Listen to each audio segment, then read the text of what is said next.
የሰው ልጅ የስልጣኔ አሻራ በደመቁ ቀለማት የተሳለበት የጥበብ ማማ የሆነው ጥንታዊው የፋርስ ምድር ዛሬ ያ ድምቀት በባሩድ ጭስ ተጋርዷል። ያ የጥበብ ገጥም በቦምብ ናዳ ተሰባብሯል። በእስራኤልና በአሜሪካ የጥምር ዘመቻ በኢራን ጥንታዊ ከተሞች ላይ የተሰነዘሩት መጠነ ሰፊ የአየር ጥቃቶች ወታደራዊና ስትራቴጂካዊ ኢላማዎችን ብቻ ሳይሆን የሰውን ልጅ የትውልድ ማህደሮች ከስር መሰረታቸውን ነክተዋል።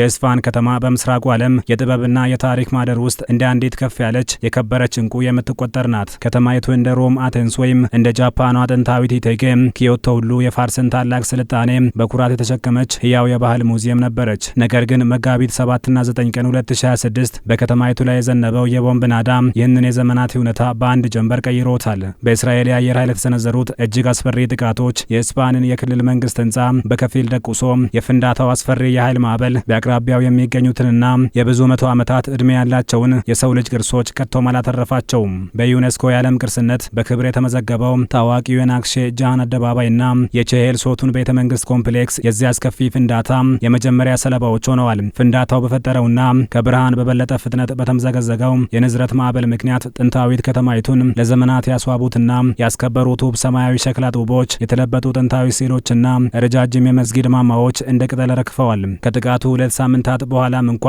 በስፍራው ጋዜጠኞች በተገኙበት ወቅት በጥንታዊው የጌጣጌጥ ጥበባት ሙዚየም ውስጥ ሲራመዱ ከእግራቸው በታች የሚሰማው የቅርስ ስብርባሪዎች ድምፅ ለደረሰው ጥፋት ያው ምስክር ነው። ለ16 ዓመታት በሙዚየሙ ውስጥ በጥበቃነት ያገለገሉት እንዲሁም በጥቃቱ ወቅት በደረሰባቸው ፍንዳታ ጭንቅላታቸው ላይ ከባድ ጉዳት ደርሶ በሕክምና የተረፉት አዛውንት ራሱል ሙሳቪ ወደ ፈረሰው ጣቢያ እያመለከቱ በእንባ በተሞላ ድምፅ የገለጹት ስሜት የመላው የፋርስ ሕዝብ የውስጥ ለቅሶ መግለጫ ይመስላል። እነዚህ ህንፃዎች ለእኛ ዝም ብለው ድንጋይና አሸዋ አልነበሩም። ልክ እንደ ሰውነታችን ክፍሎች እንደ ነፍሳችን ማደሪያ ነበሩ። ይህ ስፍራ በልቤ በጣም ቅርብ ነው። ጥፋቱን ማየት ልብን ይሰብራል ሲሉ ስለወደሙባቸው ቅርሶች በእንባ ተናንቀው ይናገራሉ።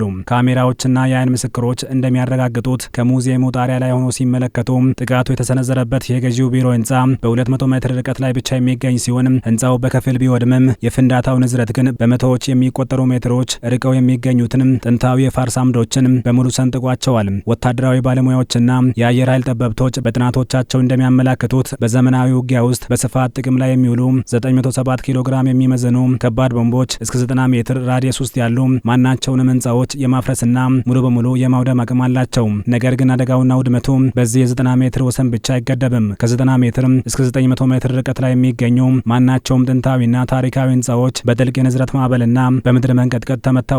ምንም እንኳን የእስራኤል መከላከያ ሰራዊት በጥቃቱ ወቅት ዓለም አቀፍ የጦርነት ህግን እንደተከተለና ወታደራዊ ግቦችን ብቻ በጥንቃቄ ኢላማ እንዳደረገ ቢገልጽም በመካከለኛው ምስራቅ አርኪኦሎጂና የታሪክ ቅርሶች ጥበቃ ዙሪያ የሚያጠኑ 8 ከፍተኛ ዓለም አቀፍ ባለሙያዎች ግን ይህ ክስተት በአሜሪካና በአጋሮቿ ወታደራዊ ስትራቴጂ ውስጥ የታየ እጅግ አደገኛ ሽግሽግ መሆኑን ያመላክታሉ። ከ2 አስርት ዓመታት በፊት በአሜሪካ የኢራቅ ጦርነት ወቅት በባቢሎን ጥንታዊ ከተማና በባግዳድ ብሔራዊ ሙዚየም ላይ በደረሰው መጠነ ሰፊ ውድመትና ዝርፊያ ምክንያት የፔንታጎን ወታደራዊ እቅድ አውጪዎች ቅርሶችን ለመጠበቅ ዱ ኖት ስትራይክ ወይም ፈጽሞ አትምታ የሚል ጥብቅ መመሪያ አዘጋጅተው የነበረ ቢሆንም የዘንድሮ ኦፕሬሽን ኤፒክ ፊውሪ ወይም የአሜሪካ የቁጣ ዘመቻ ግን ያንን የብዙ ዓመታት ጥንቃቄና ስነ ምግባር ሙሉ በሙሉ ወደ ጎን የተወ መሆኑን በተግባር አሳይቷል። የጦርነቱ አስከፊ ውድመት በኢስፋሃን ከተማ ላይ ብቻ የተገደበ አይደለም። በዋና ከተማዋ ቴህራን በጥንታዊና ታሪካዊ ትልቅ የገበያ ማዕከል ጥቂት ሜትሮችን ርቆ በሚገኘውና ለዘመናት የፋርስ ንጉሳውያን መናገሻ የነበረው ማራኪው የጎለስታን ቤተ መንግስት ሌላው የጦርነቱ እሳት ያቆሰለው ታላቅ ቅርስ ነው። ግንቦት 1 2026 ምሽት ላይ በአሜሪካና በእስራኤል ጥምር የአየር ኃይሎች የተሰነዘረው ጥቃት ይህንን ውብ ቤተ መንግስት የታሪክ ፍርስራሽ አድርጎታል። ጥቃቱ ያነጣጠረው ከቅርስ ስፍራው 300 ሜትር ያህል ርቆ የሚገኘውና ወጣቶች ላይ የሞት ፍርድ በማስተላለፍ በሚታወቀው የኢራን የፍትህ ባለስልጣን ህንፃ ላይ ቢሆንም የጎለስታን ውብና ታዋቂ የዙፋን አዳራሽ ግን በጥቃቱ ንዝረት የብርጭቆና የሸክላ ስብርባሪዎች ባህር ለመሆን ተገደዋል። የ1954ቱ የሄግ ኮንቬንሽን ስምምነት በጦርነት ወቅት ባህላዊና ታሪካዊ ቅርሶች ልክ እንደ ሆስፒታሎች፣ እንደ እምነት ተቋማትና ትምህርት ቤቶች ሁሉ ልዩ ጥበቃ ሊደረግላቸውና ከማንኛውም ወታደራዊ ጥቃት ነጻ ሊሆኑ እንደሚገባ ይደነግጋል። የህዝብ ባህላዊ ቅርሶችን ሆን ብሎ ማጥቃት ወይም ለጉዳት መዳረግ በዓለም አቀፍ ህግ መሰረት እንደ ከባድ የጦርነት ወንጀል የሚቆጠር ሲሆን በአቅራቢያቸው ባሉ ወታደራዊ ኢላማዎች ላይ የሚሰነዘሩ ጥቃቶችም ሊደርሱ የሚችሉ ተያያዥ ጉዳቶችን በጥንቃቄ ሊመዝንና ሊቀንስ እንደሚገባም በግልጽ አስቀምጧል። ኢራን እነዚህን ታሪካዊ ስፍራዎች ከጥቃት ለመታደግ በትላልቅ ሰማያዊ ጋሻዎች ምልክት አድርጋባቸው ነበር። ይህ ምልክት በዓለም አቀፍ ደረጃ የታወቀ የቅርስ መከላከያ ምልክት ቢሆንም የዘንድሮው ጦርነት ግን ይህንን ምልክት ሙሉ በሙሉ ጥሶታል። ናክሻ ጃሃን አደባባይ፣ ቼሄል ሶቱን ቤተ መንግስት፣ ጎሌስታን ቤተ መንግስት፣ የኢስፋሃን ጌጣጌጥ ጥበባት ሙዚየም፣ ትራንስ ኢራን የባቡር መስመር፣ ጃሜ መስጊድ በጦርነቱ ክፉኛ የተጎዱ ለውድመትም የተቃረቡ የቴህራን ታሪካዊ ቅርሶችና ሀብቶች ናቸው ተብሏል።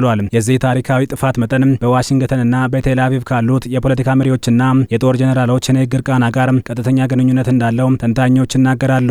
የአሜሪካው መከላከያ ሚኒስትር ፒት ሄግሴት የተለመዱ የውጊያ ደንቦችንና የዲፕሎማሲ ስምምነቶችን ወደ ጎን በመተው ለጠላት ምህረት የለም ሲሉ በይፋ መዛታቸው ይታወሳል። ፕሬዝዳንት ዶናልድ ትራምፕን በበኩላቸው ኢራን የአሜሪካን ጥብቅ የሰላም ስምምነት በአስቸኳይ ካልተቀበለች መላው የስልጣኔ ታሪኳ ሊጠፋ ይችላል ሲሉ ያስጠነቀቁት ንግግር ለቅርሶችና ለታሪክ ጥበቃ ምንም አይነት ግድ እንደሌላቸው ማሳያ ነው ተብሏል።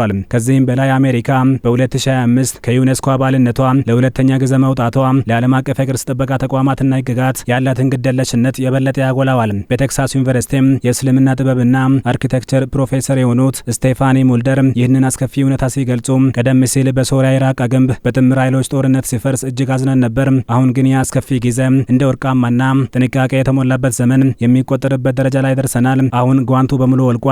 ለማንኛውም ቅርስ የሚራራ የለም። ይህ ፍጹም የባህልና የቅርስ እልቂት ነው ሲሉ ተናግረዋል። ከ400 በላይ የዓለም ታዋቂ ምሁራን፣ አርኪኦሎጂስቶችና ተመራማሪዎች ይህንን የታሪክ ውድመት በጽኑ በማውገዝ የጋራ የአቋም መግለጫ አውጥተው በይፋ አሰራጭተዋል። ይሁን እንጂ የጦርነቱ እሳትና የፖለቲካው ጽንፈኝነት አሁንም ድረስ በዲፕሎማሲያዊ መንገድ ሊገታ አልቻለም። በኢስፋሃን ጥንታዊ የገበያ ማዕከል ውስጥ የሚገኙ ረጃጅም ሱቆችና ኮሪደሮች ዛሬ ባዶነታቸውን አጋልጠው ቆመዋል። የከተማይቱ የኑሮና የምጣኔ ሀብት መሰረት ሙሉ በሙሉ የተገነባው በውጭ ቱሪዝም ላይ በመሆኑ የዚህ ጦርነት መነሳት የአካባቢውን ማህበረሰብ ለከፋ የምጣኔ ሀብትና የኑሮ ቀውስ ዳርጎታል። ተንታኞች እንደሚሉት ጦርነቶች በተለያዩ የፖለቲካ ጥቅሞችና ምክንያቶች ሊጀመሩ ከብዙ ውድመት በኋላም ሊያበቁ ይችላሉ። የፖለቲካ መሪዎች፣ የጦር ጀነራሎችና ስርዓቶችም ያልፋሉ። ነገር ግን የሰው ልጅ የዘመናት የጥበብ ማህደር፣ የማንነት መገለጫና የታሪክ አሻራ የሆኑት ቅርሶች አንዴ ከጠፉ ድጋሚ ሊተኩ ወይም ሊመለሱ አይችሉምና ዛሬ በኢራን ታሪካዊ ስፍራዎች ላይ የደረሰ ያለው ውድመት የፋርስ ህዝብ ጥፋት ብቻ ሳይሆን መላው የዓለም ማህበረሰብ የታሪኩን ፈርጦች በጥንቃቄ የመጠበቅና ታሪካዊ ኃላፊነቱን መዘንጋቱን የሚያሳይ የጋራ የታሪክ ጠባሳ ነው ሲሉ የዘርፉ ምሁራን ይናገራሉ።